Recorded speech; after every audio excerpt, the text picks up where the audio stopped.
Est-ce qu'on peut être militaire et chrétien puisque Dieu nous a dit tu ne tueras point? Alors tu as raison, parce que la violence est toujours un aveu de faiblesse. La violence, elle dessert toujours la cause qu'elle prétend servir. Alors bien sûr, les armées sont nécessaires, c'est une sorte de violence légitime pour empêcher les violences illégitimes, l'anarchie, que chacun fasse sa loi. Voilà. Mais il faut se rappeler ce que dit Jésus: celui qui prend l'épée périra par l'épée. Alors en fait, Jésus, il est plein d'admiration pour un centurion. Plusieurs fois dans l'évangile, il dit même je n'ai jamais vu une telle foi en Israël. Jean-Baptiste, quand il y a des militaires disent est-ce qu'on peut être militaire, quel conseil vous nous donnez? Jean-Baptiste leur dit contentez-vous de votre solde. Donc on voit bien qu'on peut être militaire, mais c'est strictement encadré.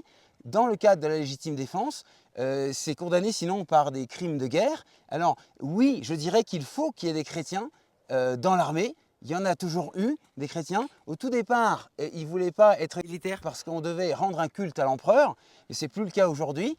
C'est pas évident parce qu'on doit obéir à des ordres avec lesquels on n'est pas toujours d'accord, mais si en conscience on n'est pas d'accord, on a le devoir de ne pas agir. Voilà. Un militaire, il doit être chrétien de A à Z toute sa vie.